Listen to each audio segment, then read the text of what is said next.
Welcome to another episode of Smash or Pass with JayBee, Hey, me Milly, and Smash. Hello! So guys, for those of you who didn't see last week's episode, this week we are going to be taking a look at Scooby Doo, The Legend of the Vampire. So this is another one that I know, especially for JayBee and I, Smash will fill us in on this as well, it was particularly nostalgic. Yes, this one's very nostalgic for me, and probably in my top 5 favorite Scooby movies. Okay, so that's making for an interesting episode. Now, as always, if you haven't seen this movie recently, I am just going to recap for the audience as to, the premises of this movie. So, when the gang go down under, they venture out to Vampire Rock for the music festival. Axe are mysteriously disappearing at the hands of the Yowie Yahoo and his minions, and they resemble last year's missing act Wildwind. So the gang have to join the festival to unmask the villains and ultimately find the missing acts. So that's the premise, like I said, if you've not seen this for a while, but it is certainly, I think, a lot of our definitely top movies. So similarly to the last one, it started with a cold opening. We get to meet the villain before the gang do, so we kind of know what they've got to look forward to. What did you think to that opening? Did you like that kind of, again, like last time, getting to know what they were going to be facing? Okay, so this one I've always really liked this intro. Again, I really like cold opening, seeing the monster before the gang, because it's kind of that moment of like, ooh, is this real, is it not? But like this one especially, just like portrays this monster as very big, very powerful, and I've always really liked the Yowie Yahoo, and just how, he just like comes, picks up this person, and pieces out, and there's no trace of him or anything, and everyone's just like, what just happened? And then, the old grandfather's like, I told you the legend's true and whatever. But it always kind of creeped me out at the very end when he's like, the legend is true and whatever, then it flashes to the credits. Yeah. See, I know what you're saying about this kind of like, it appears as this like big monster. Honestly, the first time we saw it appear, the one thing that I kind of associated it with is, in Aladdin when the genie comes out of the lamp, and obviously the lamp's so small and then you just have this huge being in front of you. Like, honestly, the first time I saw it, I did associate it with that. Yeah, it just poofs out and presents itself. So, JayBee, what did you think to first seeing the Yowie Yahoo? I mean, I've got to say, I was a bit thrown off because we can't really escape the fact that we are watching these in chronological order. And in terms of the background, I've got to say, it was kind of rough initially to transition from the Mook animation films to this What's New Scooby-Doo style. But once it got to the Yowie Yahoo, I was like, this must be one of the coolest, if not the coolest, designed monsters. Like, I just love it so much. Like, no kind of shade to Ben Ravencroft or any of that, but I just love the design of this. Like, I think it's amazing. That's good. Certainly some positive vibes, like, from the intro, but as always, I think because we're watching these for the podcast and we're reviewing them, I take a very kind of picky stance. Like, as soon as I see something that I'm like, I don't know about this, I do instantly kind of write it down. And I think the first time that I was writing something down that I was a bit like, I don't know if I like that too much, is, before they start when they start the titles, before the main song or anything, there's that scene where it's just like a really rough, stormy sea. And I guess I felt like that was preparing me for a different movie. No, I quite like that though. It reminded me of the last 4, maybe even like the original 3, because they did something. Maybe that it was just in darkness that it did. I guess I know what you're saying. It definitely set the tone a bit dark, and maybe even one that's a bit more themed on a boat. Like, it doesn't really get the point across, but I guess with the lightning, it does enough to just set you up for this is gonna be something that's a bit of a mystery. Something. Yeah, it's gonna be something scary. I think they certainly set that up. I would agree. I mean, I'm curious to know what Smash thinks about this first part on the boat, especially because they call back to the original opening, and it reminded me of the times that they've done that. Like, They did it for Scoob, and they've done it here as well. So it's like, what did you think of smASH to this nostalgic opener? So, okay, first off, I have to point out with the titles. For me, as a kid watching this movie, I always felt like this was the longest opening credits. I was like, Yes. Yeah, how it's like there's many times? two. How many Feels times like they is the have sea gonna two go up? opening credits. You've got the Stormy Sea one, where there's like some text, there's almost some alien style music, and then you get the main one that you'd almost associate with the TV show. Yeah.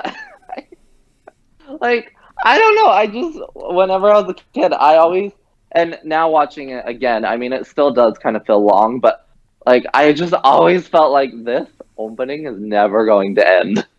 But in terms of like the whole rendition of Scooby Doo, Where Are You, and kind of recreating that on a boat, I always thought it was cool, and they did that on purpose because this is a very interesting two movies, I guess you could say, because Legend of the Vampire and Monster of Mexico, which is the next one, is kind of in their own group because it's like they weren't quite in the What's New Scooby Doo animation. They were going towards that, but like if you look at What's New Scooby Doo and these two movies, and then the movies afterwards, this animation has a lot more like shadows and depth and sound effects and stuff to it compared to What's New Scooby Doo, because What's New Scooby Doo is very flat.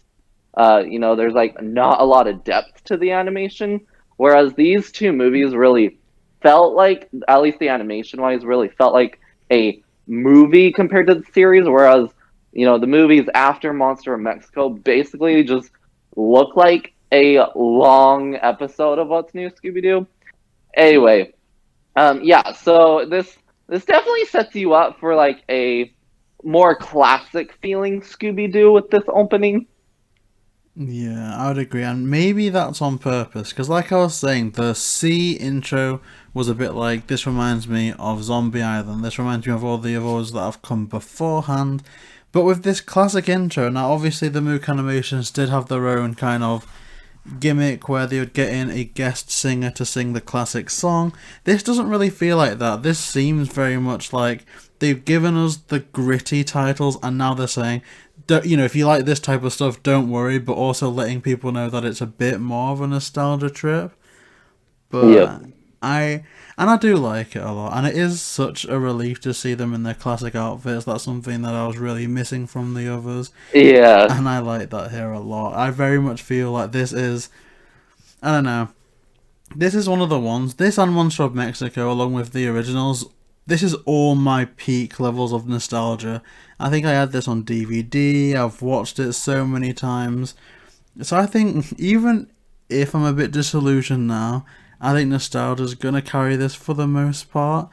And at the start, it's just so good. And like you say, smASH, this is one of your favourites. I kind of wish though, and I think even you were saying this with the others, I wish that we had more time on this boat, to be honest, because the monsters seemed intriguing, the mystery seemed intriguing. I almost wish maybe this was a movie before this, or one that they'd gone back to explore, maybe.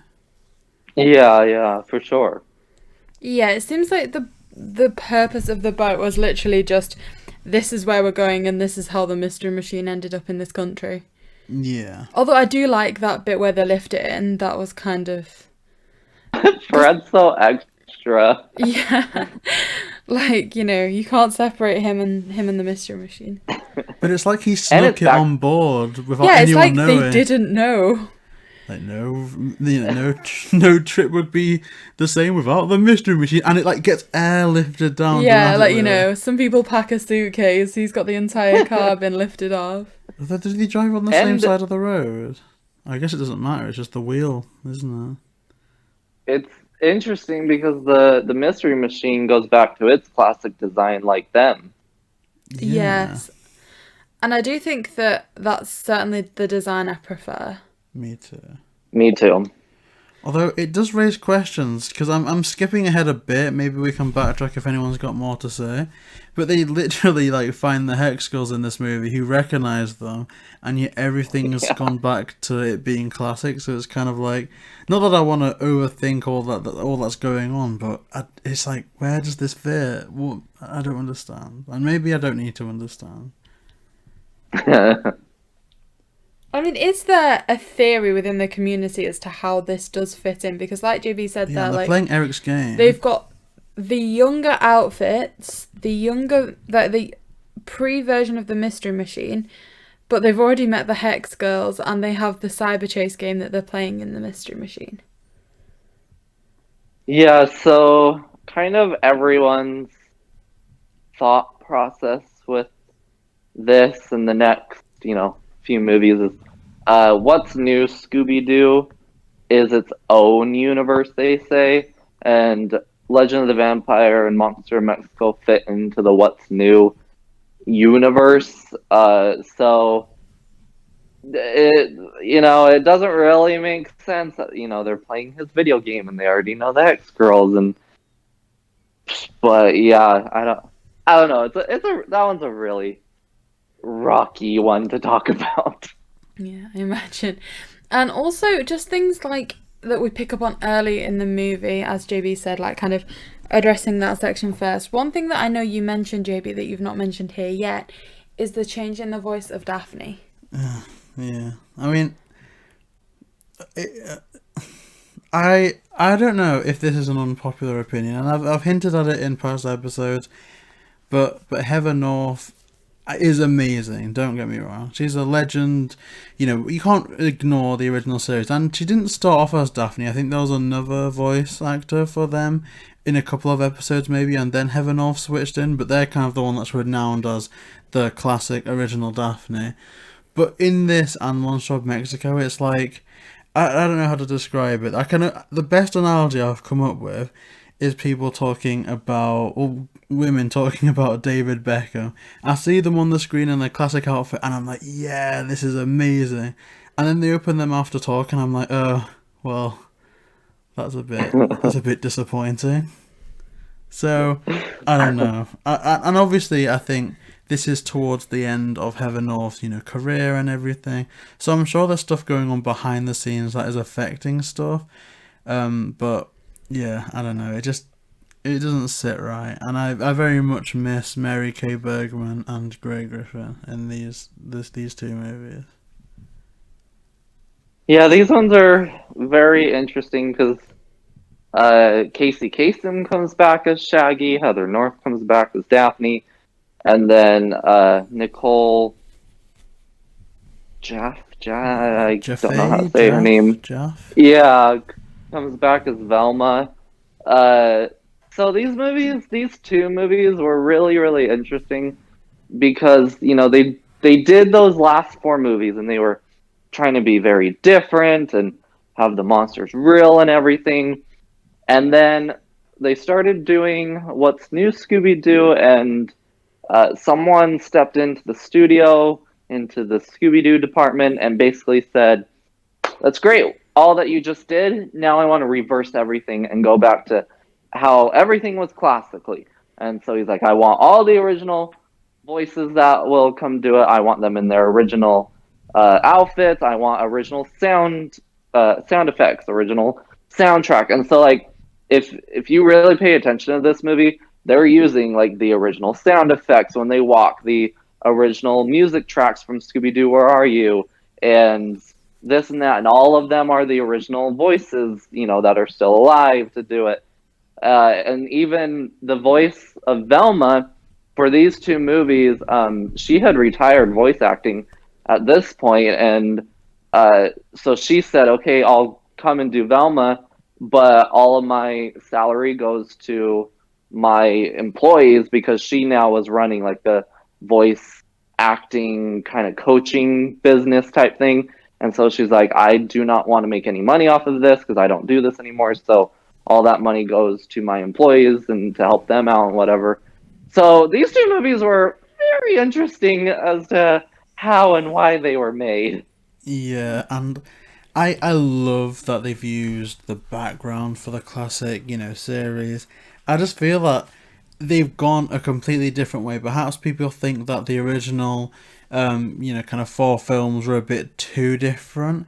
I would almost say that this, at least at the start, is almost too, classic. Maybe they could have found a bit of a middle ground, even down to the point where, like I was saying about Heather North's performance as Daphne, but even in terms of, character progression, she had her job that almost, Fred was working for her in the first one. In the cyber chase, she was beating up the samurai. But in this, it's kind of like she regresses. It's just, at the start, she's in a bikini, there's 8 guys around her. Yeah, and then at the end... It's not okay, here's the strong, independent woman we've been working on for the last 4 movies. And that's fine, she can use that not to her advantage, but there's nothing inherently to say that makes her a weaker person. But even going later on, it's that kind of danger-prone Daphne thing where she falls into one of the caves where that leads to them finding something, which is exactly what would have happened in the original series. The only remotely redeeming moment she has is that kind of show-stopping jump. From the cliff to escape them. That's the only moment of real substance that she has in comparison to what you've been looking at in the last 4 movies. So that was a bit disappointing. And even then, it's just something that everyone can kind of make a joke at and like rate it out of 10 and stuff. It's kind of awful. But I think Velma does quite a good job in this, to be honest, because they put her in a few situations. And I think Nicole Jaffe, they're actually really good. For all I loved BJ Ward in the role, and I do wish that they had more to do with Velma, I really like Nicole Jaffe in this. I think that they do good. Everyone really, except for Heather North sometimes. I quite enjoy the voice. I think the thing with Heather North's voice is it was a couple of pitches above what you were looking at before. So maybe the slightly higher pitch is what you found. It just seemed a bit too raspy, almost like she was the mum of the group. And if Heather North was Velma and Nicole could have switched with Daphne and like put on another voice, I'd almost go as far as to say that might have worked a little bit better. Because I don't know if Daphne's meant to be like the oldest one in the group. I think that's Fred, and it's not a huge problem. It's just I don't know. It's probably a really unpopular opinion, though, right?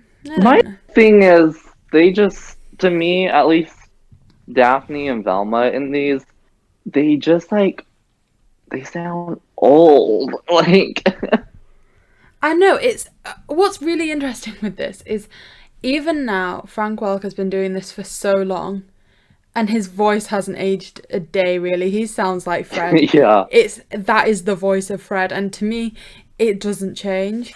Whereas, the ages that we're looking at, to think how, like, Frank Welker can do it so well at this age, to then look at the voice acting they were doing and be like, I don't know. When he's kept that almost youthfulness. Yeah.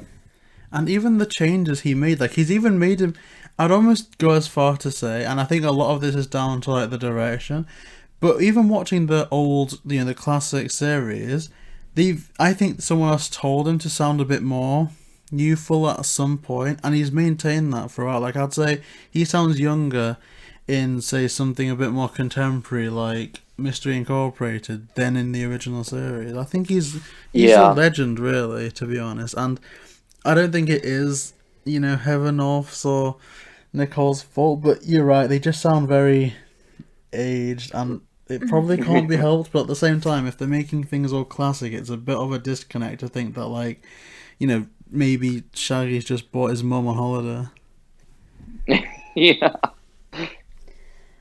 Okay, so I want to get to the story a little bit of this movie, because I did have a question that I wanted to ask Smash. So, this movie is based in Australia, and one question that came up that I wanted to ask you was, if they announced a new Scooby Doo movie tomorrow, they were going to continue the thing of, they're going to be in a different place for this movie. Is there a country or a city, it can either be real or mythical, that you would like to see a Scooby Doo movie set in? Well, because, like, my dream place to visit is Australia, and they go there in this movie, so like I can't really say that since they've been there. But I will say I have one like idea for a Scooby movie that I've wanted for a while. Okay. But it's very holiday themed. I want a Christmas Scooby movie because there's no dedicated Christmas Scooby Doo movie yet. There's 2 Halloween ones. And so like I guess you could say it would take place in the North Pole, but I wouldn't say that's like my dream place for the gang to visit. So that's a good question because it is kind of like, where have they not gone? Like, I swear that fake or real, I swear they've been everywhere at this point. I'm surprised whenever they come out with new movies and it's like, oh wow, we're here now. I would have never thought of that, and yet you think about it and you're like, where haven't they gone? And Yeah. so I guess one thing I honestly like, if I was being legit and not thinking about my holiday movie, even though they kind of did it a few years ago, but not to the extent that I liked, I kind of really want them to have a space movie, be out in space. That could be good. Especially, okay, maybe taking this a bit too far, but if you're thinking of like when we reviewed Alien Invasion, and there was Crystal and Amber, like if they go to space, they could see them again, or just something. They could do that quite nicely. Well, and I'm like, maybe that's the reason I want them to, is because I'm like, Crystal and Amber have to be out there. But I don't know. I just feel like there could be a good story if like they, for whatever reason, went out to space and they say they got left in space and they were like, crap, how do we like get back and whatever. And again, they kind of did this recently in a movie called Moon Monster Madness, but that movie was so like, it tried to be a spoof of the Alien movie franchise so much that it's like, oh well, I'm just watching Alien, not Scooby Doo. Yeah. I'd almost. So JP, where would you want Ooh. to see it? Like Well, the next Scooby movie? Just putting it out there first and foremost. My dream collab would legitimately be involving smASH going to Australia, because I want to do a vlog where they filmed on Spooky Island, and that's in Australia. Yeah, That would be my ideal. Wait, thing. okay. Oh. Okay, I'm sorry. I'm kind of interrupting. Oh no. Someone brought up on Twitter the other day. Yes. Okay, did you see that? Yeah, I got so hyped. Oh my gosh, I was like, oh my gosh, please. I want that. Okay, so Milly, you're looking a bit confused there. Basically, somebody, I don't know who it was. I don't know if it was Scooby Doo and Cameron too. I think it was Collector Scooby Doo, I believe. Ooh, I think so. And they wanted a future director like DVD movie that was, it was animated, but to go back to Spooky Island for a mystery. Ooh. I think that would be awesome. I do too. I'd even take a one where the lunar ghost is like made into like an official kind of ghost. Yeah, I'm like, you could totally do the Luna Ghost. Yeah, we don't really have that mystery. I'm like, we could totally do an animated Luna Ghost. Like, oh my gosh, like if they went back to Spooky Island, like obviously there was like the hype around Zombie Island, and I think that like Return to Zombie Island, and that let us like a few people down. But I feel like going back to Spooky Island, even though it breaks my heart, I don't think there's a lot of people, that are going to be like getting their pitchforks ready if like they damage the continuity of that first movie, because yeah, it's kind of a ridiculous film, to be honest. It's like something you'd watch after a few many Diet Cokes. It's a bit of an odd one. But they could even retcon some of that, and I wouldn't care. Just going back there, maybe seeing like, Rowan Atkinson could come back as Mondavarius. I don't know how expensive it is now, but... The only thing they'd have to retcon is the age difference, and that's what they had to do with Zombie Island or Return to Zombie Island. And so I'm like, honestly, I think they could pull it off. Just again have to make up some excuse why they're not necessarily adults now. Yeah, I mean, they just have to, I think what they'll take is, like with Zombie Island, just some throwaway line like, oh, do you remember when, like, we'd all just become teenagers and we fell out that time? Oh, wasn't that terrible? Yeah. Oh, let's go back. Let's have a reunion. Vacation. That would be legit. I'm not kidding. Oh. So would your location for the next Scooby movie be Spooky Island? I want to say yes, but I also don't want to outright steal an idea, so I'm going to offer an alternate idea. So, Spooky Island all the way, that's something that I'm going to say outright, although I would actually also just love an animated short series of Seth Green as Patrick just giving us a tour around the museum. That'd be so cool. Like, they have to Okay, I should bring this up if we do Scooby Doo too, but I'm gonna bring it up right now while I'm thinking about it. I would really like a movie or something, but where they go back to the Monster Hive in Scooby Doo 2, because they did it again in that movie where it's like, oh, we captured the villain, but we're ignoring the whole Monster Hive down there. Nobody go down there. It's not, I'm like, what happened to that? Someone can just go down there and start making monsters again. Yeah, they definitely leave a lot of loose ends with some of the movies, don't they? And it makes, like, also the potions as well. That's, like, yeah, mind-blowing science that they've just left. I mean, they kind of blew it up, but... but yeah, we should do random that. Tangent. See, the question that originated the location for the next Scooby-Doo movie, this is the one that I was saying to you at the start. I was talking about Wizards of Waverly Place today, because a line in this movie is Velma says that vampires aren't real. So I wanted something set in like Transylvania or something, because there's a Wizards of Waverly Place episode that I remember as a child that they go there and like there's vampires and stuff. Yeah. And I just used to really like that episode. So I kind of like it when Velma's kind of made to have to question the reality of things, and I think that could be really good. JayBee did tell me there's an episode, but I don't think I've watched it. You said that might be right? I'm sure that must be, but I don't know. Have you guys seen the movie Scooby-Doo Franken-Creepy?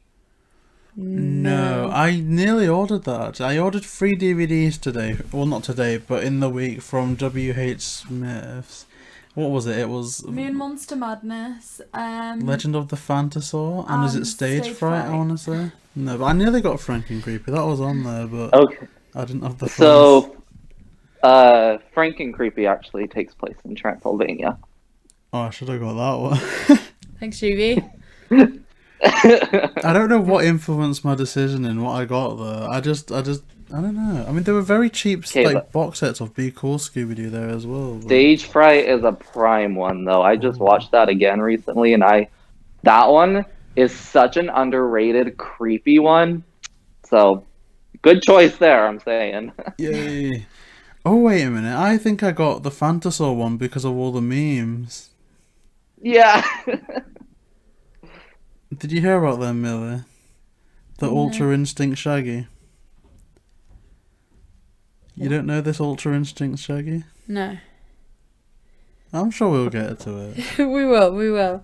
Getting back to, I guess, The Legend of the Vampire, one thing I really like in this is, you know that song when they're doing the montage in the Outback, that gotta go. Yeah, that was peak. Like, I was literally dancing on the sofa to that. I love that so much. Yeah, like, they haven't lost their music taste. In fact, I would almost rate the music on this maybe above Witch's Ghost to an extent. And that actually reminded me of something that I was meant to ask in the last episode, but it's also relevant to this one as well. I was going to ask smASH, because for movies 2 and 3, smASH gives such cool insight at what was released, be it Pogo Stick, Scooby, or soundtracks.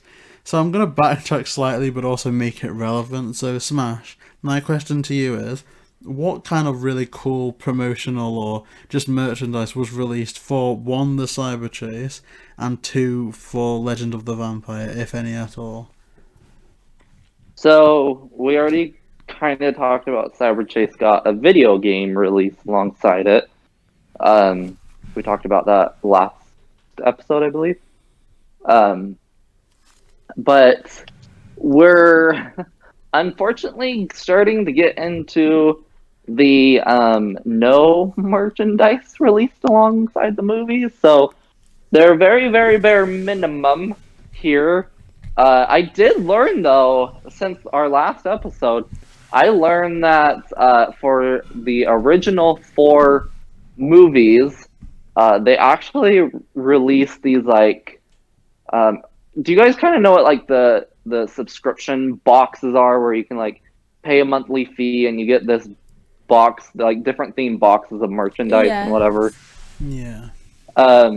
So they kind of did that back in the day when these movies were releasing on VHS, and like you could order it, and basically for Zombie Island through Cyber Chase, they had these exclusively themed boxes for the movies, and like Zombie Island had a whole zombie, island picture box, and you'd open it, and the movie was in there, and all the zombies were in the box and stuff, and so it was a very like exclusive box to get. Alien Invaders came in this UFO that you would open up, and the movie was in there, and there's aliens and whatever. Anyway, so that's kind of something that released alongside it. But as for Legend of the Vampire, we're really hitting the nothing era. There's no soundtrack, no really video game. Honestly, like nothing. Okay, I need to speak to you after this podcast because JB's got this issue. No, I don't. The second you mentioned that merch, his face lit up. You could tell it was taking all his willpower not to grab his phone and try and find them. Right, look. He's on a bit of a spending ban at the minute because we're saving for a house, and you could just see his eyes light up the second you mentioned that. It looked look. It looked dangerous. I have found the coolest Scooby Doo merchandise in the known universe. I've made it my mission to collect every single bit of merchandise from the first and second live action film. And I literally found a plush toy of Scooby Doo dressed up as a grandma, and my life is complete. That's amazing. Like gosh, I want to find a way to ban Scooby merch from his phone. You know the story about the poster. It arrived today. It arrived like yesterday. We tried to put it up on the wall, and it was that long that it goes beyond the floor to the ceiling. So I had to wait today to get some special hooks to try and lift it as much as I can. And it still doesn't fully fit on the wall. So any Scooby merch, he's banned at this point. I'm drooling. I've been drooling at the mouth ever since it arrived, and it's not connected to what it is. And you've been bullying me for it, but I've genuinely got a problem today. Oh gosh. No, but it's cool stuff. And there's look, I've got the corgi that was really, although that thing snapped in half before it even got here, and that was a bit. Oh, I know, that's so sad. And also the board game from the 2002 movie. I had the board game for the Scooby Doo 2, and I'm so mad because my mother was cleaning out our game closet one day and gave it away, and I didn't know, and I was like, "You what?" I'm still upset. That's awful. That's actually a crime. That's awful. Yeah. I'm sure you would do that, Millie. She gave away 3 Scooby Doo board games that we had, and I was like, "Are you kidding me? No, you're finding those again." No, this is why I appreciate that I'm just a hoarder. Like, I've got so much garbage that I don't need, but in that garbage there's a few gems. I've at least got more understanding. Like, I understand I'm not going to appreciate why you have 100 Doctor Who magazines in the cupboard, but I appreciate now that if they're in a box and I don't need to see them. Yeah, but I feel a bit They can be emasculated there. because now I'm looking like I can sit down and I can record Animal Crossing, I can do whatever, and I've got Sarah Michelle Gellar next to me, but she's taller than me, and I don't feel happy. I only go up to like her belly button. Okay. So back to No, Vampire Rock. I've not like okay? measured myself up. Like I just to like as a comparison. Oh goodness. So this has taken a turn. So going back, so when they're travelling through the Australian outback, again, another question predominantly for smASH here is, I think I've asked you this again, but I want to ask it again after seeing this movie. What to you is the inside of the Mystery Machine? Because to me, I don't know how much of Harry Potter you've seen, but to me it's like the room of requirement. It changes as and when it needs to. So at the start of this movie, we see that they can lay a huge banquet out in the back of the Mystery Machine. And there doesn't appear to be anything else in there. Then later on, Velma wants to print something, and she has a wireless printer that she can use in the Mystery Machine. I want to know, in your mind, the inside of the Mystery Machine. Popcorn. Popcorn? Okay, so JayBee thinks the inside of the Mystery Machine No, is because popcorn. smASH got that really cool popcorn holder. I guess that is the inside of the Mystery Machine in regards to that, yeah. But I know, no, like, yeah, honestly, I feel like it's what you were saying. I'm not very knowledgeable on Harry Potter. I think I've watched each movie just once, and this is a random side tangent that has nothing to do with anything, but I feel very bad because so many people bring up Harry Potter, and like my best friends love it, and my girlfriend likes it and stuff, and I watched the Harry Potter movies with this kid in like middle school, and then he ended up bullying me, and so I have a really like bad taste with Harry Potter, and like so many people are like, you need to rewatch them, and I'm just like struggle to rewatch them and stuff. But anyway, random side tangent. That's why I'm not very knowledgeable with Harry Potter, but I have nothing against anybody else liking it. It's just me personally. But I kind of agree with what you're saying. It very much is kind of this trunk of, oh, you need this now? Here you go. You know, like, because we see in the original series too, like, they had a computer when they needed, they had tracking devices. You see in Scoob, they have a computer. Like, there's been times when there's another 2 rows of seats behind where Fred, Daphne, and Velma sit. Yes. There's been sometimes one in there, Mystery. Sometimes it's not. Yeah, there's been some in Mystery Inc. where there's just boxes of stuff for Fred's traps. Yep. There's one in the Alien Invasion, or Alien Invaders. I always get this wrong. It's Invaders. Invaders, where there's a cupboard with Scooby snacks. Like, it almost like it changes for the purpose. It does. I mean, it's a valid member of the team, isn't it? It's I'm a sure very it can be valid whatever it wants member. to be. That's the beauty of the Mystery Machine. It's a bit convenient, but I don't know. And another part of this movie that I want to get onto is the reintroduction of the Hex Girls. So I believe JayBee mentioned this briefly, but one thing that I wanted to say is I really, really appreciate how they did this. Like, they started by playing a song that if you've seen the Witch's Ghost, you were going to make that connection straight away. And then it goes to seeing them. I almost like that, how, like, there is a song that they play in it later on that I don't think we know. One. I thought that the Voodoo one was from Witch's Ghost, but I'm second guessing myself. I like how they started with, like, the most familiar song. Yeah. So you had chance to get that bit of hype, and then you saw them. Yeah. And that's a good, like, I guess JayBee and I were disputing something about this. You know that the other song that they sing in it, that like, we do voodoo,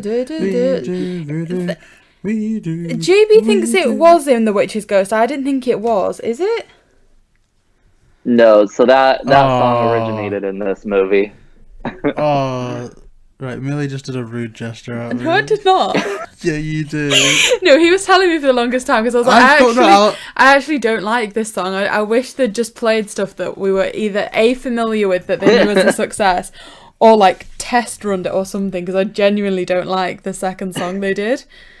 Yeah, but Because it to me it was just noise, like do, do, do, and that might be an unpopular opinion, but I just didn't like it. I think Trap of Love is one of the best ones, and that was introduced quite late. So, I mean, it isn't, Trap of Love. the Voodoo one isn't the best, I will agree on that. But It even isn't. the original, they like, it's a banger, and I was like vibing along to it. But they do like this awkward cut, like 5 seconds into it, where like they stop for like a split second and then carry on, or it's either like they cut out a line or so, and it's like, why? This is what's gonna get people excited. Like, it's not too long after Witch's Ghost, but people are gonna have that almost nostalgia, and they're gonna want to like sing along and smack their that heads song side was and not side. on for long enough. Like, it was the second they walk in, they stopped playing, and I was like, I don't want you to stop playing. Yeah. I might have had to wait nearly, like, I don't know, how many years was it between the movies? It probably wasn't that long, but I wanted to hear that song again. See, that's something that I want to ask Smash as well. This movie came out 2003, I believe. So the year that the live-action Scooby movie came out, that's the only year that there's not been an animated Scooby Doo movie since Zombie Island, if I'm not mistaken. Which is confusing to me, because I thought that it was every year since Zombie Island.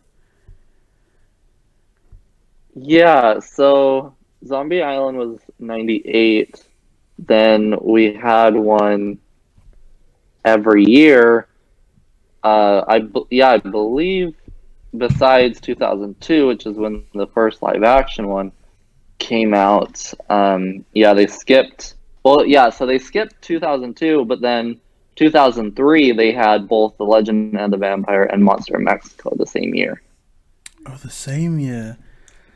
Actually, this movie made me even think less of Monster of Mexico, because I noticed that the sound effect, that the snarl they used for the Yahoo is the exact same one that they would eventually go on to use for the El Chupacabra. Mm-hmm. So that was a bit irritating. But I don't know if that's even a classic one. It's like somewhere like, it just sounds like a cat being tortured. What did you two think to the new kind of accompanying characters in this movie, you know? Russell? Jasper, they were the main one that stuck out to me. I think they're a bit... I just think they were a bit creepy in that...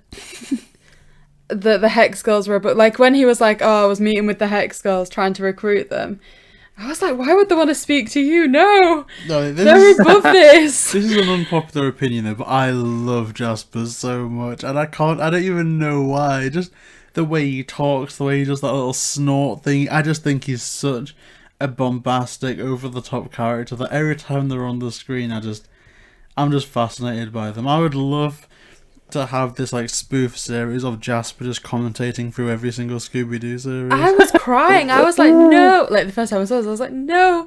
If he was like, you know, he's like, I want to be the Hex Girls manager. I was like, it'd be the end of them. He's useless. No. Imagine that though. He's like, oh, like they're on this island with zombies. like I love it. He is great. I mean, and he got the coolest set, the little camper van thing. That was good. And this is the movie that made me really, always really want a waterbed or to just lie on a waterbed. And to this day, I've never achieved that goal. You haven't? No, I didn't even know that they were a proper thing. Like, I was always told that like they weren't real and that it was just like a Lilo or something. That's because you'd have popped the mattress. Maybe. And... But this movie, ever since I saw it back in like when it came out in 2003, I've really just wanted to dive on a waterbed. And see, my parents have always had a waterbed growing up. They still have it, and so like I've laid on one like all my life. Is it literally just like what is it? Is it literally just a bed of, well, not a bed of water, but like the mattress is just like a bag of water? Yeah, so the mattress is like this. It's almost like a tarp kind of material.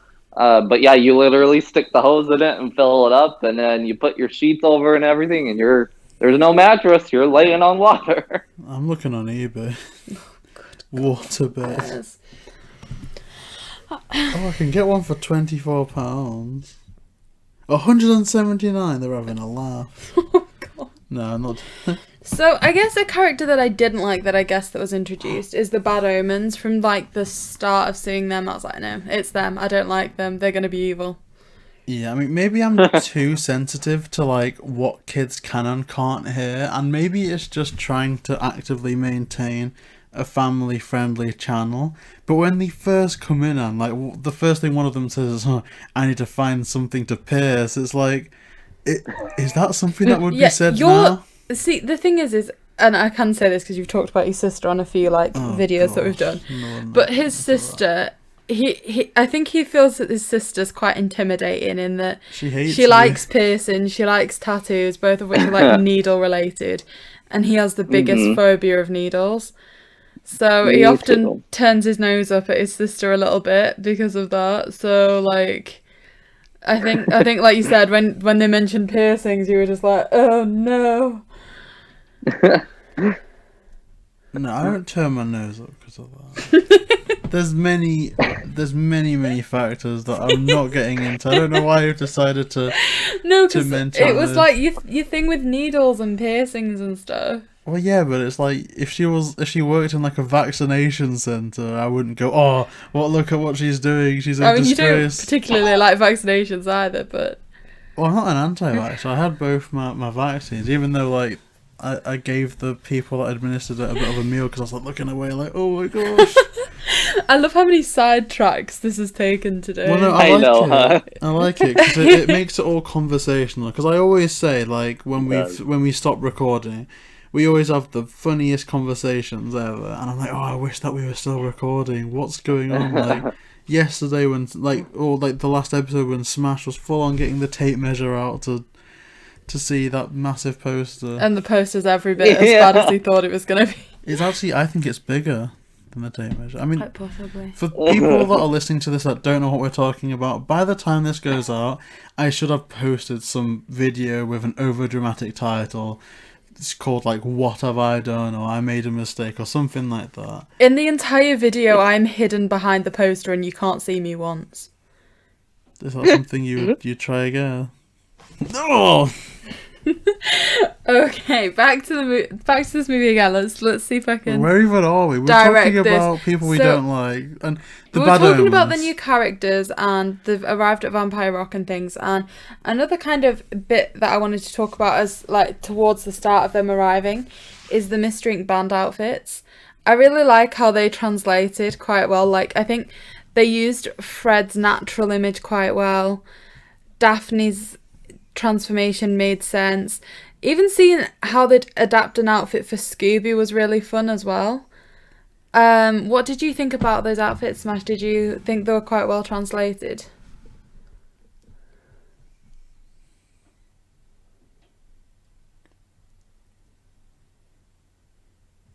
Episode, but that like originally Scooby Doo, the gang were going to be this band, and they were going to solve mysteries in between gigs. That was the original premise for Scooby Doo.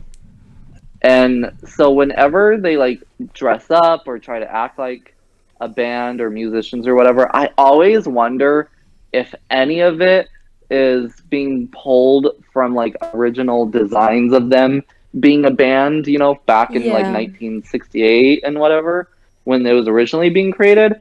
And so I always want to know, like, are any of these pieces of clothing, you know, from like original designs or anything? But I think I do like all of them. I think the weirdest one, I guess, is Velma for me.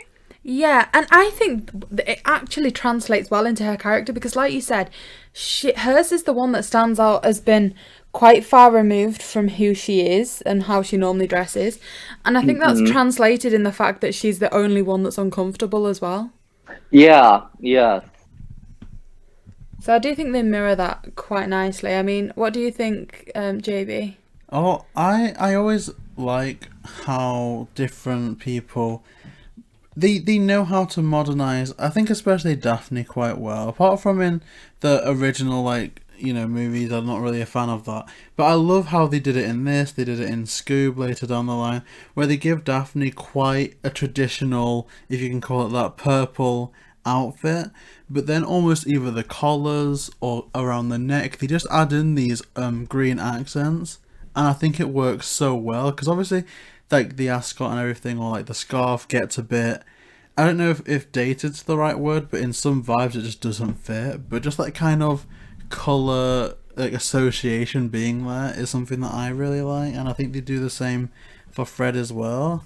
And his is almost a subtle transformation. yeah, It's just literally that the ascot gets tied around his leg instead, and I don't think he has sleeves and stuff. I like them all really. And the costume design, like even Shaggy, like earlier on, Shaggy's swimming costume is just so cool. Like I also like his jacket that they add in for when they're kind of doing the band thing. Like, there's a lot to like in this band section, especially like Smash was talking about with the original premise. Now, there's one bit here that always confuses me with the band section, and that is at the end, they're like, "Oh, you won the Hex Girls. Everyone else was eliminated." Am I correct in saying that the Hex Girls were contestants and that they weren't eliminated? I thought they were just an opening act. Yeah, that's what I thought, that they were an opening act too. But oh yes, they are an opening act because they say that the reason why they are kidnapped in the first place is because not the bad omens, like the vampires predict that the Hex Girls going missing will distract Mystery Inc., which is kind of a bit of a cop-out, I feel, because in all of this time, they've captured the competing bands, except now that when the competing bands just happen to be our main characters, it's, now we're going to have to find something a bit more elaborate, even though... Well, I guess if there's only 3 of them, they can't kidnap 5 people with only having 3. Why not? It would be very difficult. I mean... yeah, that is a good point. Because even you were saying that the ones that they kidnapped were in groups. Yeah, this is something that I was mentioning a lot throughout the movie. And I think they tried to make people quite suspicious of a lot of people. So there's just the number 3 recurs so much. So there's the 3 kind of vampires working with the Yowie Yahoo. There's the 3 wolves that are always walking around intimidating them. There's 3 Hex Girls. There was 3 of Wildwind. There was 3 of the Bad Omens. So it's almost like you're like, it's got to be a group of 3. It's not going to be the Hex Girls, so it's got to be the Bad Omens. Yeah, I agree.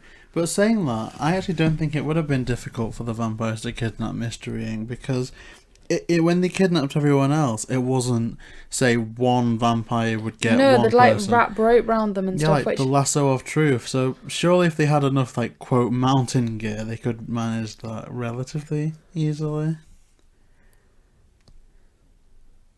But I don't know. I mean, the mountain gear was something that you said you had an issue with at the end, that you didn't think it made sense. So you'd understand that they could get down to the stage, but it's not like a bungee jump. It doesn't go back up. And also, they just seem to kidnap them by tying this one piece of rope around them and lifting them up. But I feel like tying one bit of rope around 3 people, it's going to lead to a broken bone or something if you're then considering that they're going to lift that entire weight up. I mean, you kind of have to take things with a bit of like a, you just enjoy them like for the entertainment purposes. It's like a fun Scooby Doo movie, but... and they've always had these kind of reveals that are just ridiculous. Like there's some, like even the ones that are like that you like, Millie, like the Loch Ness Monster one. I'd even say that like the fact that that's meant to be all mechanical is kind of ridiculous as well. But I just can't imagine like watching this movie again in hindsight, knowing the reveal that that's meant to be like this rope and it's all meant to be special effects, and especially when like Scooby reflects his collar on the Yowie Yahoo and you see the Yowie Yahoo like flying about and flailing in pain. It's like, have they seriously taken the time to animate that? I guess so. That's what I want to know too. Did they really take the time to animate this and just have it conveniently ready? It just seems ridiculous. It's very strange. Although I will admit, the unmasking in this is one of my favourites because, like,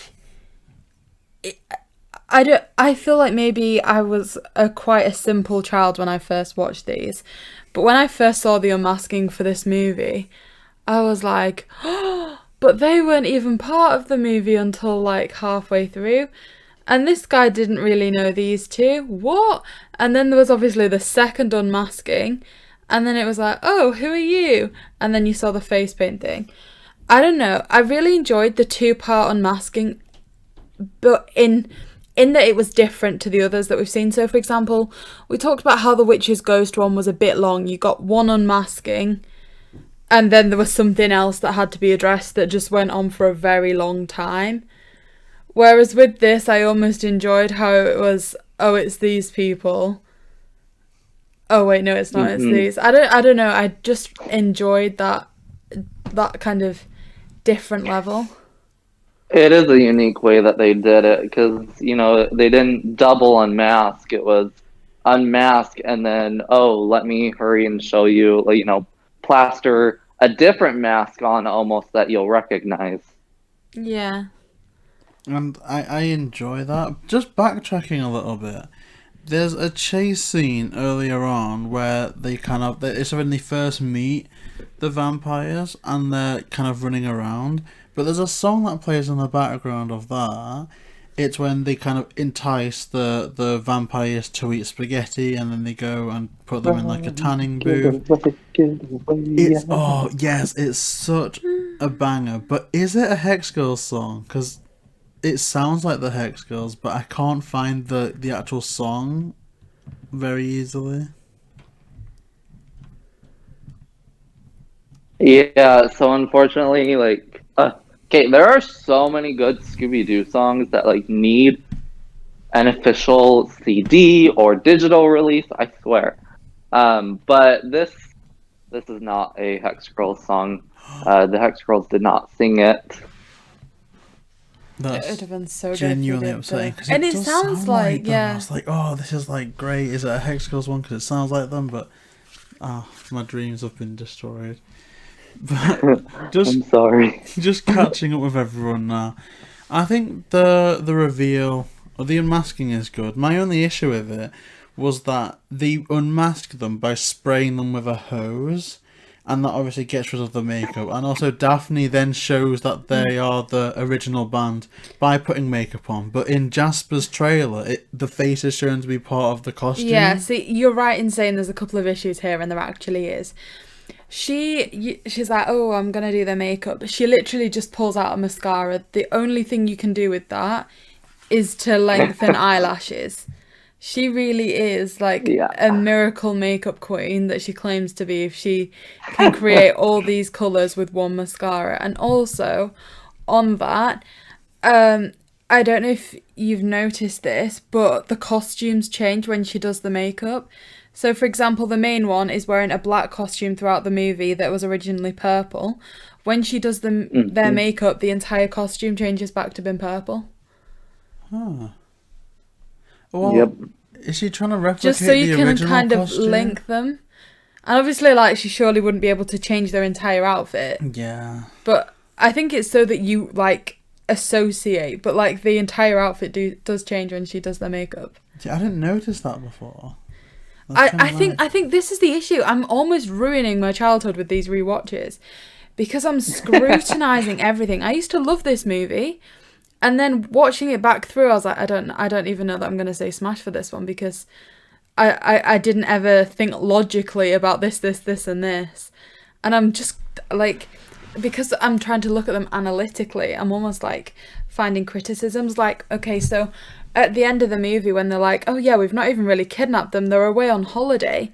It's like, okay, if you're doing all this because this festival has the grandeur that it can reignite your entire career, why would they miss that opportunity to go diving?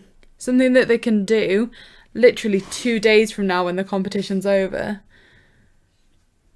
I just didn't feel like it was a valid excuse for these people to be like, do you know what, opportunity of a lifetime, I'm gonna go. Yeah, and from the sounds of things, the other bands accept it so easily as well. I just hate it. And then the Hex Girls are like, oh yeah, we weren't falling for that. It's like, how is it that there's the one that isn't actually competing is the one that's like, no, you can't persuade me. But then if the others said no, they could have been found so much earlier and it would have rumbled all the plans. My thing too with it is they're trying to eliminate all the competition so that they can win, so that they can launch their careers or whatever. And we learned they've like been hiding out for a year, I believe. And so they're sending all these different people away to get them out of the competition.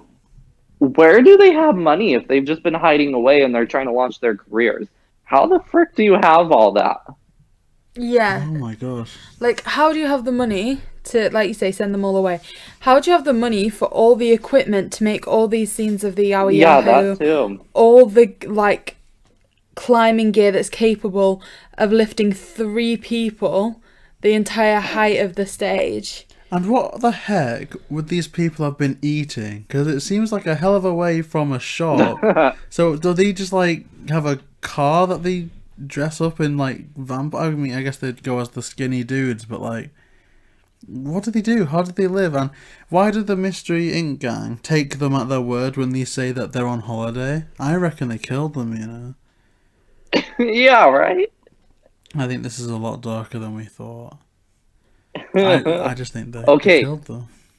Random side tangent.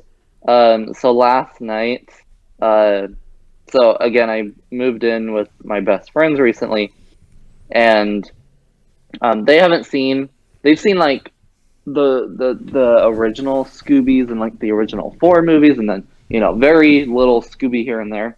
Anyway, I was watching Mystery Incorporated when they came home last night, and one of them was like, "Oh my gosh, what's this show? I want to binge it with you." And so anyway, her name's Angie, but Angie and I last night started binging Mystery Incorporated together because she's never seen it, and we didn't get very far, but we're gonna binge a lot tonight. But anyways, we watched the first episode of Mystery Incorporated, and like by the end of the episode, my other friend, who's Angie's husband, Kasem, he's like, "So whatever happened to those 3 bodies?" And I'm like, "Yeah, they got murdered. Those 3 bodies at the beginning are murdered, and nobody cares." I'm like, they do this so much that Scooby Doo is a lot darker than you think if you really, pay attention to it. But Yeah. like, same with this. Yeah, do we really trust them that they sent them on vacation? Let's search around this cave and dig around. I mean, it's just miles and miles of almost like empty land. Like you said, if you're looking at it quite ominously, they could literally be anywhere. Yeah, But really. that's the thing. If they kept them all like captive at the same time until they offered that opportunity to the Hex Girls, then it would make sense. But if just one of them had said no, and maybe they kept to their words, they took them to the outback and left them there, all it would take is that creepy dude to like find them, and their whole plan is gone, which is kind of ridiculous. Like, wouldn't you be like, okay, yeah, I'll accept the holiday just to get away, and then like run back like, help, this happened to me, it was these people. Surely they wouldn't have time to just drive them at like Fang Point to the airport. I reckon Matt Marvelous is dead. I reckon the Bad Omens are dead, and I reckon we've just watched a very dark film. Well, like I was saying, they were literally like, we wanted to be the closing act because the exposure from this would reignite our career. Then surely it would be enough for all the other acts to ignite their career. Why would they give that opportunity up to go diving for 2 days? Yeah. It just doesn't seem like it connects. Where was the holiday too? It was diving in the Barrier Reef or something. Isn't that in Australia anyway? Yeah. So they paid for a road trip. They paid for a road trip to like back to the coast, away from the centre of the outback. So what's that, like $80 fuel? Well, yeah. So give up the chance of a life. I mean, I always imagined that, okay, we're going to pay for like first class tickets, go to the Bahamas, You know, you can get a few chicks along with you. You know, you can have a good time, go hula dancing, drink some cocktails. But instead, it just is £80. Fill up your car, go to the water, have a good time. Yeah. It certainly seems strange. Well, I didn't. I mean, I wouldn't take that deal. No one would. That's why it's a bit like, Yeah. What did happen? I also really like the closing for the movie, you know, when they're like introduced as the meddling kids, and they do, I think, quite a nice rendition. Yeah, You said it reminds you of the Hewitt version, yeah, right? the Jennifer Love Hewitt one from Alien Invaders. I don't know why, it just sounded like it, but I think I like it as well. At the end of the day, to me, I think this movie is just a lot of fun. I think if you can critically analyze it, you're gonna probably spoil it for yourself, like I probably did on this Yeah, rewatch. me too. But it's just so fun, and that's what I'll say. The difference between this and the original 4 is that I don't really need to think too much about it. Maybe it makes me more susceptible to switch off from the movie a bit more, but I always am just having a nice time. It doesn't feel like I'm watching something that's particularly too self-serious, so I had a lot of fun with this. So I guess that concludes the points that I've written for the movie. Do either of you have anything else you want to say? No.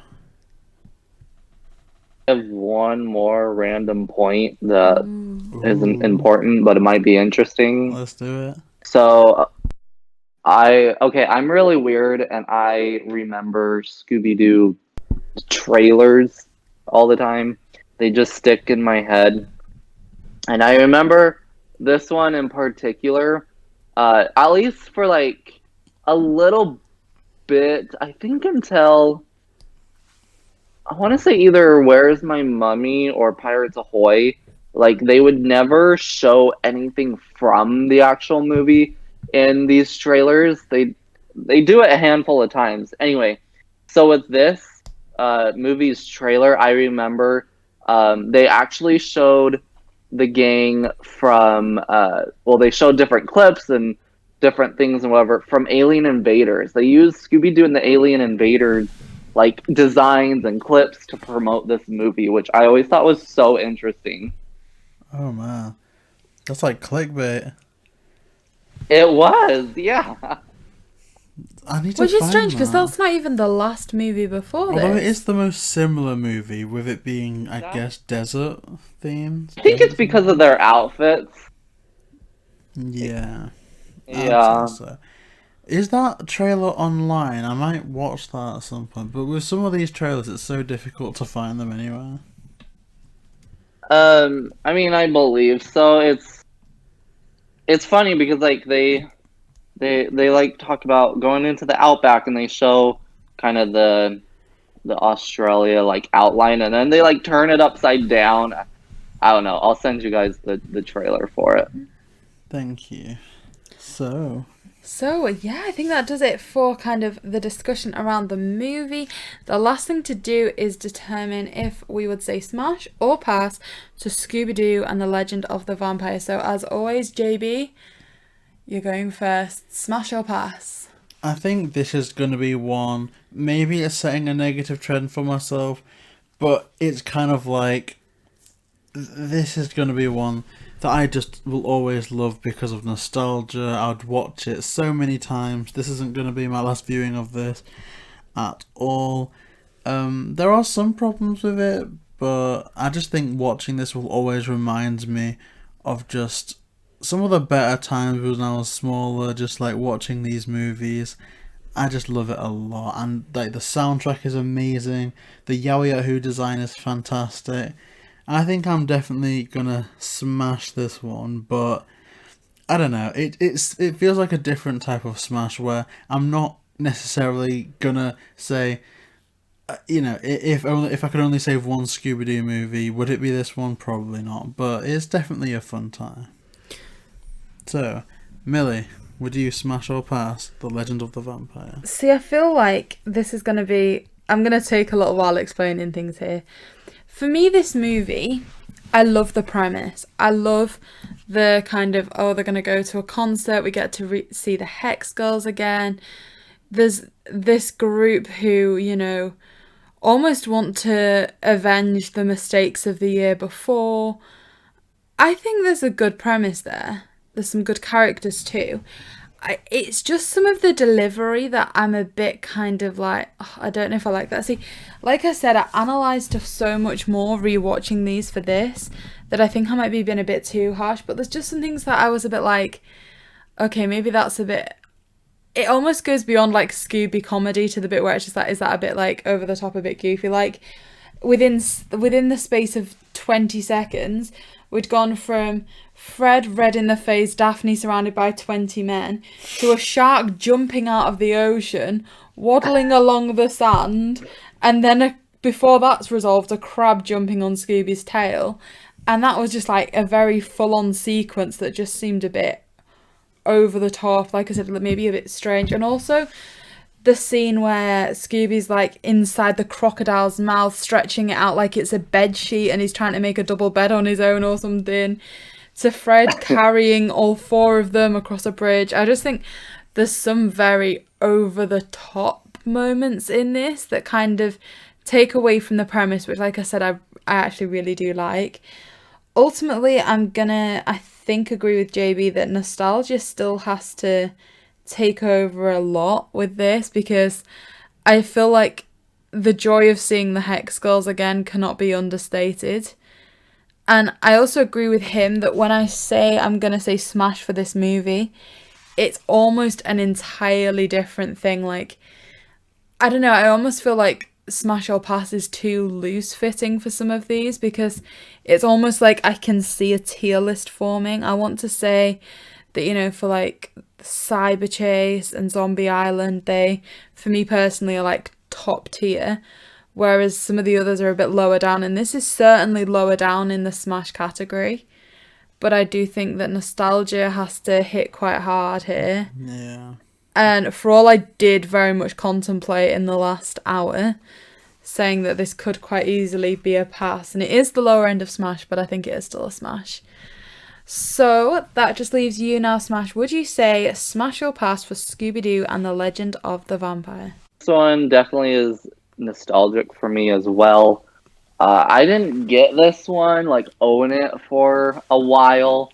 I remember, like, renting this one on VHS from rental stores and whatever. And I remember when I was, like, not feeling very well, my mom used to clean houses, and when I wasn't feeling too well to go to school, I would stay and go to the houses with her that she would clean, and almost anywhere we would go, the people would always have the Boomerang channel, which we didn't have at the time, so I'd always turn on Boomerang, and like this movie would play on there, or I remember the new Scooby Doo movie series would play. So overall, definitely this one's nostalgic for me, and I have said it's in my top 5 because I really do enjoy this one. But I think it's honestly just for the overall tone, like we've been talking about. This one's just fun. It's not complicated. It's not trying to be super serious, but it's just a fun watch. It's like you want some classic Scooby-Doo, but in a movie format. Here you go. You know, it's nothing serious. It's nothing too, like nothing you have to like, constantly watch to get everything. You know, you can't miss anything. You know, you can like put it in, get on your phone a few times, and you'll still kind of understand what's going on. And I honestly love how bright this movie is. I know that's something weird to say, but like just the colors in this one, I feel like are very vibrant overall. And so I just thought that was kind of cool to see. It's like the original Scooby-Doo, just, you know, in a new HD lens, so to say. And so, I mean, overall, this movie, like, I have my top 10 favorite Scooby-Doo movies, and this one is number 3 in my top 5 Scooby-Doo movies. And so I'm going to say smash this one, but I kind of agree with you guys that this wouldn't be like my number 1 Scooby-Doo movie to recommend to like watch if someone was like, there's only one Scooby movie I can watch, what should I watch? You know, I probably wouldn't say this one, but if you had some time to spare, then I'd recommend this one. Yeah, I get that 1,000,000,000%. And this kind of leads me on to, I guess you can call it a pre-show question at this point because we've all given our verdicts. But I'm a bit worried that people are going to listen to this, especially in terms of like the point of view of me and Millie, because I don't think we've actually passed on one yet. And I think every time we get to this stage, and I've seemed to have a lot of problems with it, I always say, "This is a problem. This is a problem. This is a problem." But I'm gonna pass because of like, oh, I'm gonna smash because of nostalgia. Now we are getting to a point of like into a time when we're getting very close to it, where I completely fell out of love with the series for years and years and years, and it's due to very petty juvenile reasons, but I was on top of the world with this. I was collecting the DVDs, I was watching things every day.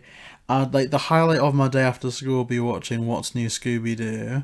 And then Shaggy and Scooby Doo Get a Clue came out, and I just could not get into it. It soured me, and I think they even stopped doing What's New Scooby Doo. I don't know if you enjoy Shaggy and Scooby Doo Get a Clue Smash. Maybe I would enjoy it in hindsight, but I just was put off it, and then I spent a whole 8 years just completely ignoring the series. So we're getting to a stage where there's going to be a massive gap in my knowledge. Yeah, where nostalgia, because I think, I don't know, I think we're, because JayBee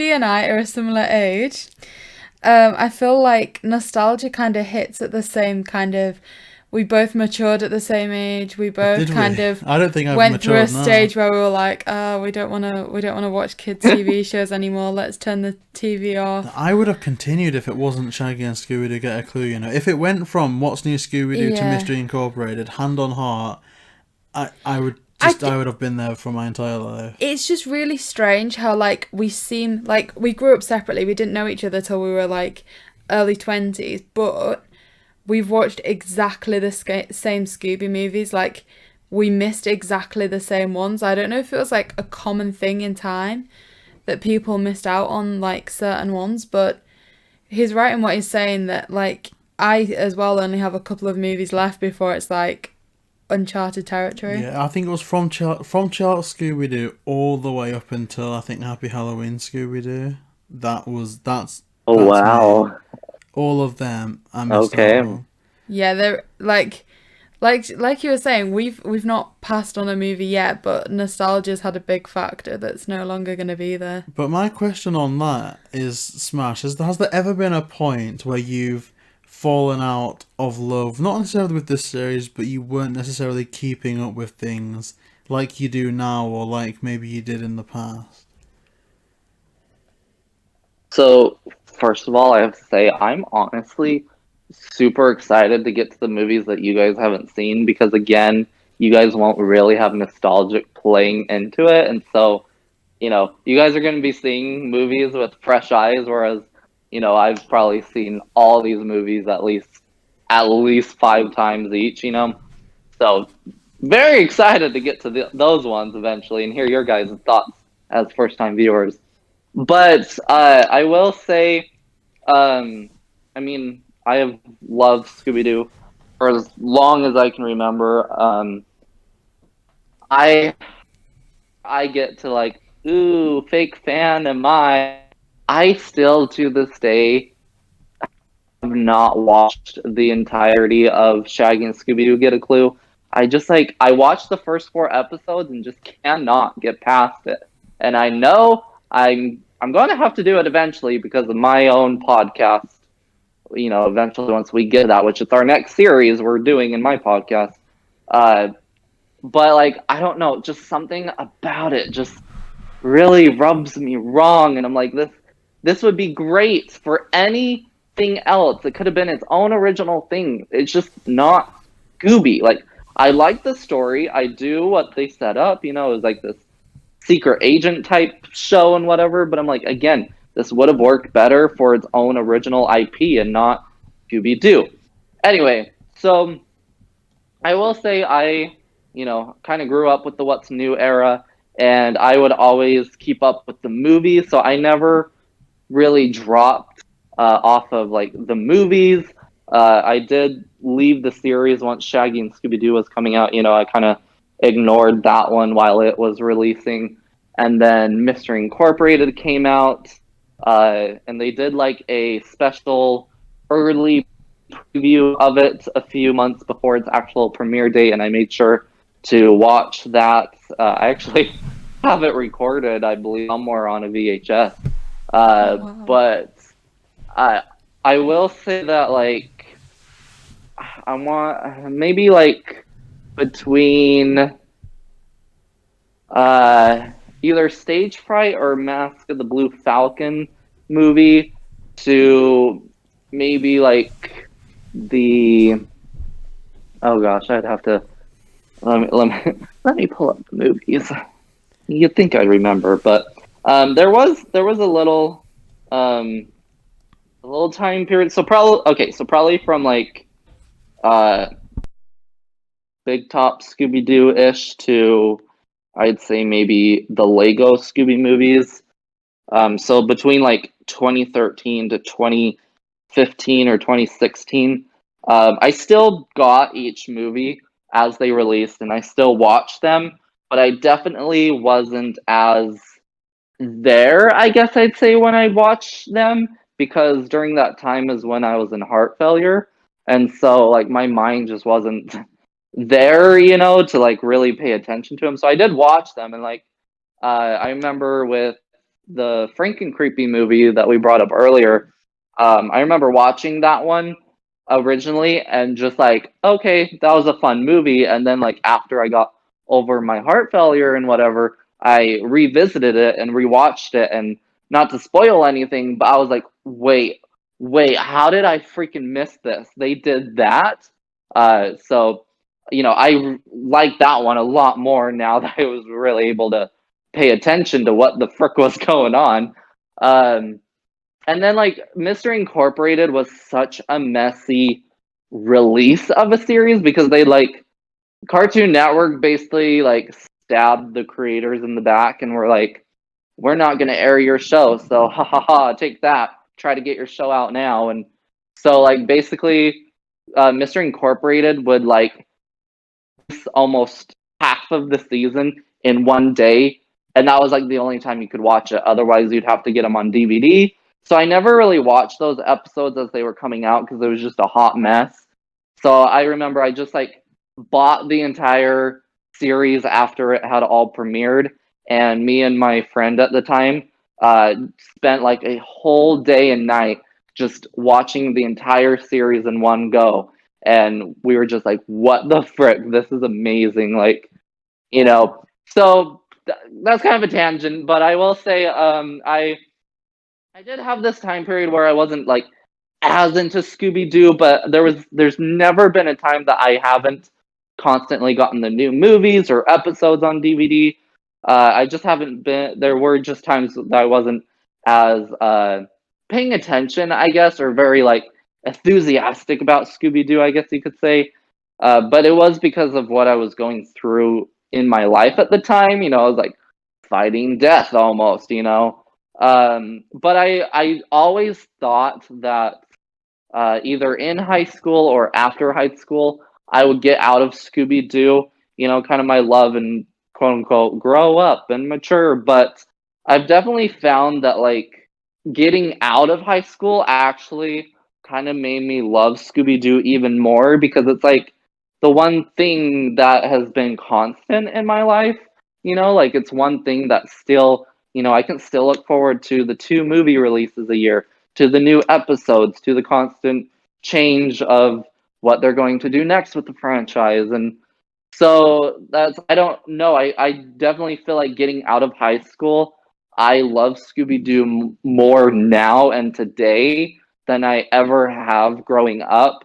And, you know, maybe it's because I have my own money and can get all the stuff I want for Scooby Doo, but I think I'm also able to really pay attention to what they do with Scooby Doo and kind of see the trends and do my own research. You know, as you guys have been saying, I think I have become this Scooby Doo encyclopedia, and that's what I've wanted to do. And then, you know, I made a YouTube channel, and I never intended my YouTube channel become Scooby Doo orientated. And then I made a few videos of Scooby Doo, and it gained traction. And all of a sudden, I have this, fan base of people who know me as the Scooby Doo YouTuber, and they come to my channel because it's now their safe place of I can talk about Scooby Doo and like Scooby Doo and not be judged, because I felt this too growing up. You get to a certain age, and if you like Scooby Doo, oh, you like a kid show, and you haven't grown up and whatever. And I have a lot of people that comment and say none of my friends like Scooby Doo. They can't get into it like I do, and so I come to your channel because it's somewhere I can have fun with my love of Scooby Doo. And so I've definitely leaned my channel into Scooby Doo more, and so I definitely dive deeper into Scooby Doo now than I ever have, because I'm constantly making content around it and researching what's coming up next, or what's been before, or So anyway, that was a really long explanation for your question. I apologize. No, like, you're right in everything that you're saying, in that a lot of people do see it as... See, we were listening to the Nikki Blake podcast about collecting, and they had somebody on the podcast that had the Guinness World Record for the world's biggest Scooby collection. And they were saying how everyone always said to them, you're going to outgrow this, you're going to outgrow this. And they said, look, like, I now have grown up, I've got my own money, and I have not grown out of this. I've progressed to have the world's biggest Scooby Doo collection. This isn't see, it's difficult because Pokemon started as it was seen as a child's thing, and then that's progressed to any age. There's other examples that I guess I'm struggling with now. I guess Mario started off as something child related, and then those children got older, so it's now seen like, oh yeah, like people in their 20s, 30s like playing Mario. For some reason, Scooby is a topic that not many people have had the same progression with. I don't know why, that people just assume that it's a phase, but we've seen other things, like I say, Mario, Pokemon, which are nowhere near as old as Scooby, I don't think. Mario's 35, Pokemon's 25. I mean, a lot of it is and just they've had progression. What's cool in the media, I think.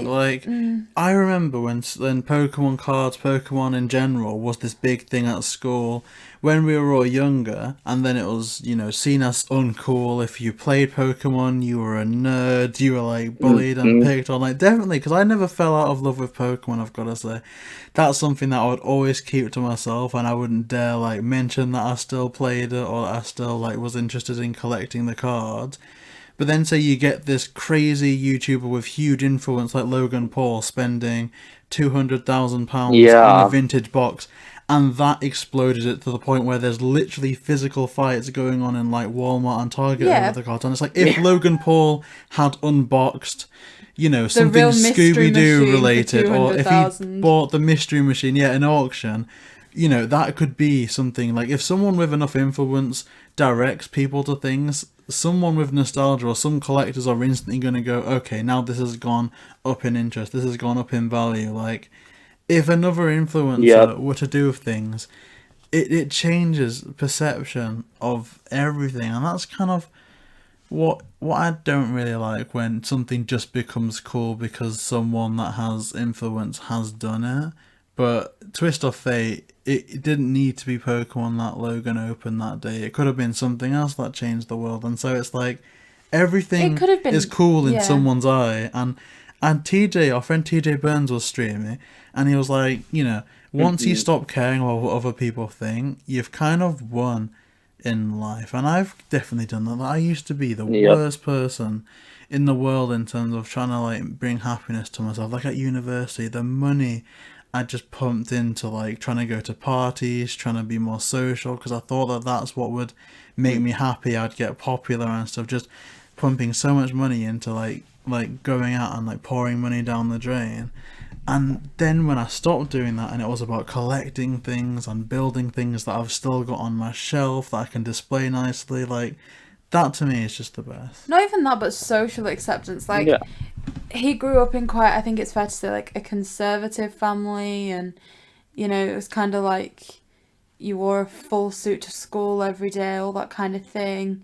You're very much pushed down that route. And then 2 years ago, well, I guess it's more of a year ago when we started the channel, the JayBee character is like this bright orange suit.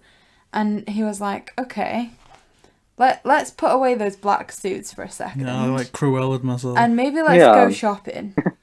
And he's started wearing colours. He's never worn like bright colours. And he just said like the more flamboyant he's been, the happier he feels. And like I said, with him being in like that, I guess, kind of almost conservative upbringing. Yeah. You've only just started to flourish out of that, I think. And like you said, you reach a stage where, like TJ was saying, when you become happy with yourself, you've won. You're there. Yeah, and that's why like I admire smASH so much as well, because in the videos, like when like you're being so open about, you know, medical things and your surgery, and just like showing, like, you know, like more IRL vlogs, I've always just gone like, if I had 5% of smASH's confidence, there's like a long list of videos that I would do, but I just don't, and I wish I did. Like, oh. I mean, we have to remember though, like, you know, I'll be 24 this year, and I can definitely say there was a time that I guess I was embarrassed of like my heart condition and stuff. My last big surgery was in like UCLA, California. This is kind of a random side tangent, but I remember I had open heart surgery, and then probably maybe a night or two after the surgery had been done, I was still unconscious, you know, on the sleeping medicine stuff. So I don't necessarily remember it, but I started basically bleeding to death, and the doctors were like, "What the frick do we do?" And my dad was like yelling at me, you know, like, "You will not die, you will not give up." And anyway, really scary time, but I remember coming out of that and almost feeling like I cheated death in that. And I will say, kind of in that moment, well, so I had that, and then I came back to school after that surgery, and then actually I got like severely bullied and lost all my friends, was very alone, and I just had this long moment of like, okay, I just survived this surgery, and now I have no friends. What the heck just happened, you know, in my life? And then thankfully I ran into this person who we're still like best friends. Bless her, she's amazing. She kind of basically was like, "Hey, you should come eat with us at lunch and whatever." And I was like, "Oh, okay." But basically what I was trying to say is those two experiences in my life definitely helped with my confidence, because, you know, it was like two big times in my life, and then not to mention shortly after went to heart failure again and whatever. And so I kind of definitely had to learn fast to not care what people thought and to enjoy what I do enjoy, because I've always been told that my life is very limited. And I mean, I wasn't even supposed to be born alive to begin with. And so, you know, I mean, everyone has to go on their own journey to kind of accept that and learn that. But and I've always had a camera in my hand, so I'm very comfortable with cameras. But that's kind of why I'm very open in my videos, and why I express my love for Scooby Doo and talk about my medical experiences is because, you know, someone out there is going to need to hear or going to want to relate to something. And, you know, my videos or some things I say could be that moment for someone else to be like, wow, okay, I can be myself if they are, or even just I found someone I can relate to or likes my interests, and you know, I can kind of talk to them and relate to them and whatever. And anyway, another side tangent. No, I mean, it's all good, because it's like, I like taking this moment, after the verdict to just talk about life, and I enjoy that a lot. Like, I feel like you are quite inspiring, especially to me, just talking about how you went through this procedure and it boosted your confidence. Because I know personally, I went through this procedure, probably nowhere near as significant as yours, but that is the thing that just ruined my confidence. Like, that was awful. Mm-hmm. Like, Like, for you, I think the thing that got you is your parents are like dietitians, and you after your procedure couldn't walk, so your body changed shape, and I think yeah, I mean, only slightly for a little while because you physically couldn't walk. it was legit like Thor in Endgame. So I think that's why, your confidence decreased a little bit then. But, like you Yeah. said, me being JayBee kind of added a level to your personality in your life that you hadn't fully experienced before. No, and I like this a lot, and it's just scary to think, like, doing this content creation thing. Like, I would say that this is by far one of my favorite, series on the channel. I think smASH, you're always really good to talk to, but just thinking about, like, we were even having such a difficult debate within ourselves way back when, if we were gonna get, like, Jurassic World Evolution or not. And legit, if we didn't get that game, I don't think we would have found each other. Do you know what? Like, after some of these Smash or Pass videos, we'll get off the call to you, and JayBee will turn around to me and be like, you did this. If you hadn't done that Jurassic World video, we wouldn't have met Smash and we wouldn't be recording this podcast. Like, it's weird. Isn't that crazy? Like, because I can remember, so I got the game, the Jurassic World game, and so I nanny. That's what I do for like my job, is I watch children. And I was watching my little niece at the time, and she's only 1. She'll be 2 this year, but so she was even younger then. So it was just kind of like she would just kind of do her own thing as I sat with her and whatever. But I remember I was getting her breakfast, and I looked up like Jurassic World Evolution Nintendo Switch and saw your videos, and I like watched one of them, and then I saw you guys had a few more, and I'm like, well, time to binge. And so I like sat and watched and commented as I was watching. Oh, I can still remember the moment I found your videos. Like, I remember, because I'm always the one that does like the uni work side. JayBee was It's no always the problem. one that does the kind of like the social media side of the channel. And every time I was going to record, he was like, okay, so Smash has given you this bit of advice. Remember to say thank you. And remember to kind of say what the advice was in the video so like people that don't read the comments can see it. Like, he used to debrief me on every comment, didn't you? Yeah, and it's just weird, because then it only got to the point where Smash, and I should really do this more. There's probably a load of channels that like I haven't really looked into, but it was only when Smash followed us on Twitter that I saw that they had a YouTube link in their bio, and oh my gosh, that was the most that I think I've ever binge watched content. And then not even a week later, that was when we recorded the 5-star talk, which feels like ages ago now. That's kind of right. Oh, this is awesome. And then just your YouTube name inspired JayBee to think of a Smash or Pass series. I know, it rhymes. You're welcome.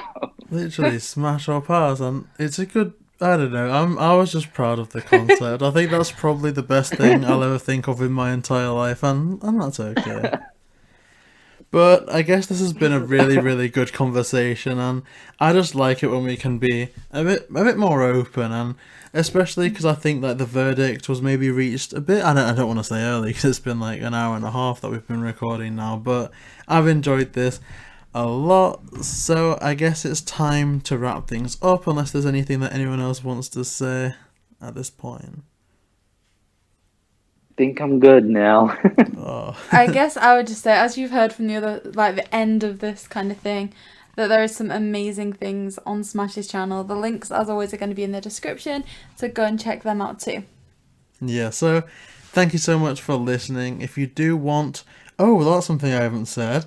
The next movie we are going to be watching is Scooby Doo and the Monster of Mexico. Indeed, so if you enjoy participating in the premieres and that kind of thing, make sure you do your little watch throughs of this before we release next week's podcast. This again will be going out every Saturday.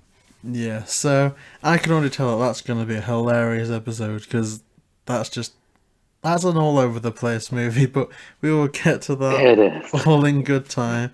So if you do want to hear that, please make sure to like, comment, and subscribe to JayBee, Milly, and smASH.